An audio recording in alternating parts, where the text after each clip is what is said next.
बिस्मिल्लाहिर्रहमानिर्रहीम। अस्सलाम वालेकुम। हम सैयद तारिक शहर इलाहाबाद से मुखातिब हैं आपसे, और आप देख रहे हैं यूट्यूब चैनल दृष्टि के प्रोग्राम मेरी आवाज़ सुनो। हमारी एक रिक्वेस्ट आपसे है कि आप हमारे इस चैनल को सब्सक्राइब भी कर सकते हैं, लाइक भी कर सकते हैं, शेयर भी कर सकते हैं, और ये गुजारिश है कि इसको सब्सक्राइब करें। हमारी बातें कुछ तल्ख होती हैं मगर हकीकत होती हैं। अगर आपको हकीकत पसंद है, सच्चाई पसंद है, तो आप हमारा साथ दें। हम वही बातें करते हैं जो आम तौर पे जर्नलिस्ट बोलना नहीं चाहते, क्योंकि हम एकेडमिशियन हैं, हम एकेडमिक लाइन के आदमी हैं, तो हम सच बात बोलने की फितरत रखते हैं, आदत रखते हैं, ख्वाहिश रखते हैं, जज्बा रखते हैं, हिम्मत रखते हैं। आज का सवाल जो जुड़ा हुआ है वो है कांग्रेस पार्टी से जुड़ा हुआ, और इसका जवाब हम मांगना चाहते हैं जनाब राहुल गांधी साहब और उनकी छोटी बहन प्रियंका साहिबा और उनकी वालिदा साहिबा से हम सवाल पूछ रहे हैं। उसका जवाब हम उनसे चाहते हैं।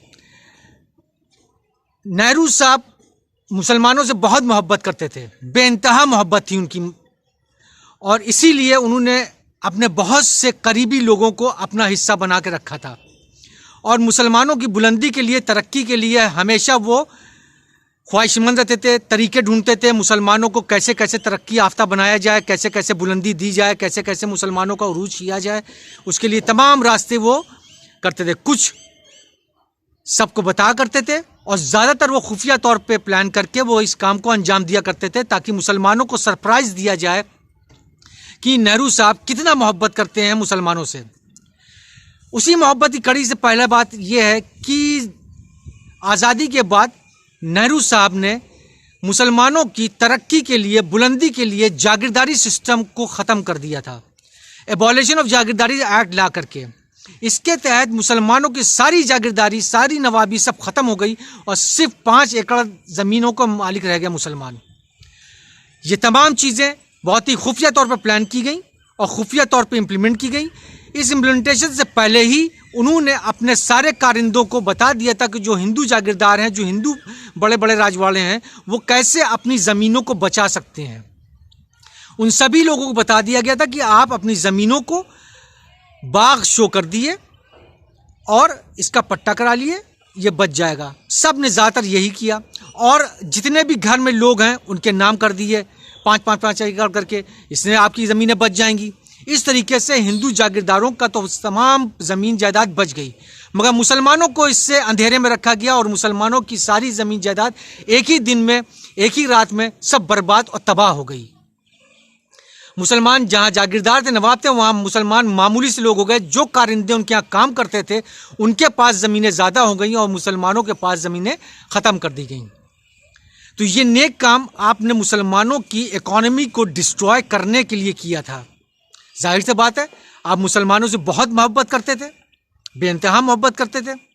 आपका कहना था कि हमें वोट दो, हमें जिताओ, नहीं तो आरएसएस आ जाएगी। बल्कि हकीकत बात यह थी कि कांग्रेस और आरएसएस ये दोनों सगे भाई हैं, जो संगम में नहान में कुंभ के बिछड़ गए थे। एक गुजरात चला गया, वहाँ जाकर के वो आरएसएस के नाम से हो गया, और आप भी उधर ही चले गए, वहीं से आप भी कांग्रेस के नाम से आ गए।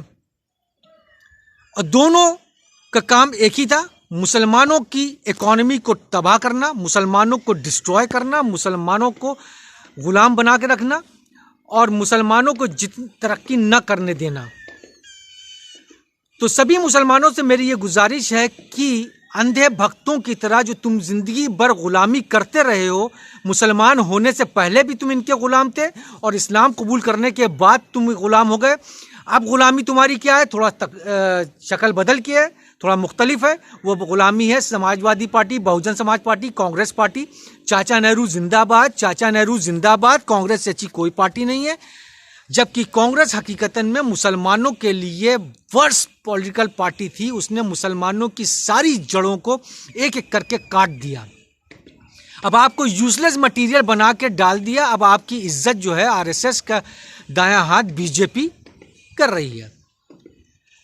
चाचा नेहरू ने किया तो भगवान की लीला, और दूसरी पॉलिटिकल पार्टी कर दे तो हाय तौबा, हाय तौबा, हाय तौबा। तो वोट डालने से पहले ये सवालात पूछें आप कि हिंदुस्तान को चलाने के लिए सिर्फ नेहरू ही परिवार है। जिस तरह अमेरिका को बचाना है, दुनिया को बचाने के लिए अमेरिका को बचाना है। दुनिया तभी सेफ रहेगी जब अमेरिका सेफ रहेगा। इसी तरह हिंदुस्तान भी तभी सेफ रहेगी जब कांग्रेस सेफ रहेगी, और कांग्रेस रहेगी और सिर्फ नेहरू परिवार के लोग ही सदर होंगे हिंदुस्तान के। तो ये आज की बात थी। आपको कैसी लगी आप लाइक करके बता सकते हैं, और हमारी रिक्वेस्ट पे ध्यान दिएगा, इसको शेयर भी करिएगा और इसको सब्सक्राइब भी करिएगा। शुक्रिया।